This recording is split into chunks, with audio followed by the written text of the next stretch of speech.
guys, Frank Ray and Brian Stevens here on a less balmy day in Boston, Massachusetts. We are in front of Independence Hall. Is that what this is called right here? Yep. Oh, yeah. We just want to remind you guys, there's a webinar coming up May 3rd with Barry Habib and Angel Oak, where Barry's going to show you how to close more deals despite higher rates. Feeling a little pressure with rates? Yeah, tune into the webinar.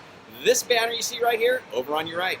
Now, speaking of Independence Hall, and if you guys don't know, the Declaration of Independence was announced for the very first time, changing world history right from that little balcony. It's kind of cool when you check this out because it's where the old meets the new. You have this wonderful, beautiful little building surrounded by skyscrapers. And speaking of the old meeting the new, we've got some interesting data that might suggest lenders and how we've been operating for the past few decades is going to drastically change in the near future. For example, of 1,000 home buyers recently polled, 53% believe all mortgage lenders are the same and they can't tell the difference. Thoughts? My thoughts are they're probably right because this is a home buyer's mentality now, right? It's not from our point of view, we're going to say, we're different, we're so different, but a home buyer's probably going, they're all the same, I don't know, there's no difference. Your thoughts? 54% believe that the mortgage industry lacks innovation, virtually the same as it was 10 years ago. You know what? They don't know, as a consumer or a home buyer, they don't know the innovation that's taken place within the mortgage industry. And there's been a lot of changes there, but on the outside, from a home buyer's perspective, they're probably right. Probably doesn't look like there's a whole lot of difference going on. What do you think? You can't really argue against it because if that's what you believe, that's what you believe. We know behind the curtains that a whole bunch has changed. Right. For example, 10 years ago, you had to actually, 10 years prior to that, you actually had to handwrite your good faith estimates. Right. Of course, all that has changed, and if you think about it, we've been rocketed to a whole new way of looking at loans, haven't we? So they only shop points and rates. Now, Frank, I'm going to tell you, I completely and totally disagree with this. Here's how the whole thing goes. We got Patrick Quealy who's helping us out. Tell me if you agree with this, Patrick. Everybody believes they want the cheapest. Of course you do. What they're saying is, I want the best price. But when stuff goes wrong and you have a transaction that was supposed to close in 30 days, to go 60, 90, 120 days, and everybody's upset about this, I'd like to see what those people believe about service when polled afterwards. Of course, it's easy to say you want the cheapest and the best. Of course, it's easiest to say you want the lowest rate and the lowest points. But the question really becomes, are you willing to give up service? And I believe 99% of the people would say no. Trust me on this one. You'll go to Walmart, sure, but you'd rather shop at Neiman Marcus.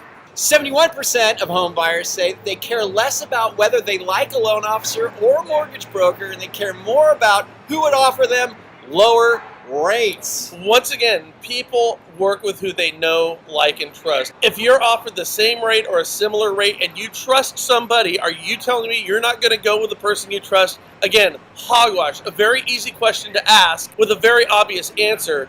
But when push comes to shove, I completely disagree with this. Well, I just got to say that I think that as a home buyer, though, when they first go into the experience, they're not thinking that at all. And maybe when things change and things go bad and the loan officers really take care of them, they appreciate that. But when they're starting the deal off, when they're first getting going, all they give a crap about is, what's it going to cost me?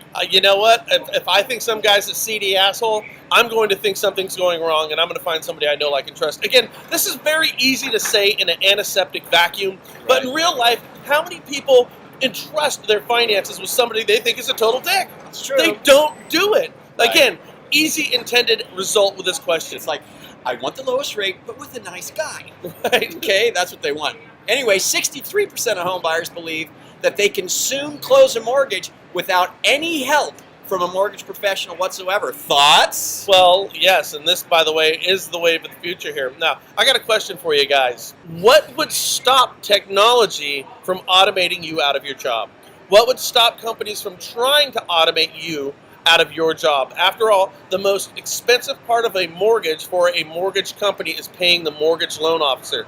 So if you think 99% of the companies out there aren't trying a way to automate you out of your job, you're lying to yourselves. This is why when you think of all the questions and all the answers, which are very obvious, it all comes down to one thing: offering a superior product with superior service, and surrounding yourself with people on your team who have the same values. Who this is going to hurt is the marginal loan officer with marginal service and is not 100% committed and passionate to his team and his clients. For that loan officer, there will always be a market. But make no bones about it, guys. Though we knew what the answers were going to be, there are tea leaves here that we have to read.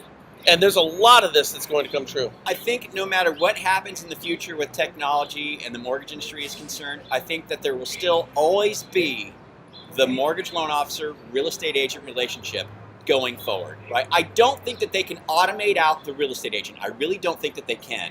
And when somebody's going to buy the house, they still have that influential person who's helping them buy that house, right? Who can say, I think you should work with Patrick or Frank or Brian. And there still is that relationship that's going to take place going forward, regardless of technology. So I think it's really imperative for our loan officers to really understand we do have to still have a good, solid, fundamental relationship with our real estate partners. See, I think it's generational. You look at young kids right now, they would rather communicate via their phone than speak to that person face to face. And they're getting older, and they're going to buy houses one day. So I do think it is somewhat generational. It's going to change.